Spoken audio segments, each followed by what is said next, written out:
It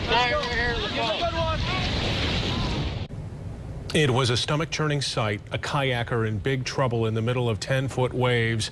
Our photographer was there on the pier and helped with the rescue, which played out live on 24-hour News 8 at 6 yesterday. Tonight, it's a story that's grabbing national headlines. 24-hour News 8's Danny Carlson is in Grand Haven tonight with a look at why piers can be so dangerous. Danny?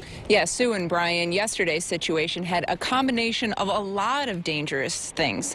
There were high waves, there was a lot of wind, and the waves were coming fast, so a swimmer couldn't catch his or her composure. The waves just kept crashing. But we also found out today that piers and breakwaters in particular have their own unique dangers. Just sometimes you get humbled by Mother Nature a little bit. Some people learn that lesson when they're thrown from their kayak in 3-foot waves. Others from both near.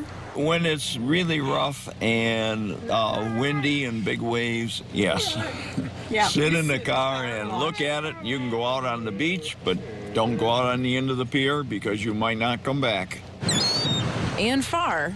We thought they were pretty crazy. A couple of them were really young too, looked like a 3-year-old or so, and they were out there just playing and having fun, but it did look very dangerous. Say they figured it out just by watching the dangerous waves.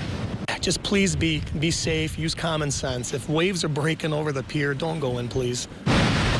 According to the National Weather Service, nearly all of the incidents that happen in the Great Lakes each year are near piers or breakwaters. Part of that's because that's where a lot of people go. But there's also another reason. Piers and breakwaters have their own currents called structural currents that you can get trapped in. Currents that can grow stronger with stronger winds and waves.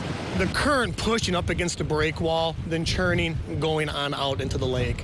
So that's what can, like kind of a rip current, it can pull you back out into the lake. The best thing to do, try to stay about 100 feet away from piers and breakwater structures in the water. And if you feel yourself being pulled by a structural current, don't panic, yell for help, and try to grab onto an emergency ladder or anything on the pier to keep you from going out into the lake. Live in Grand Haven tonight, Danny Carlson, 24-hour News 8.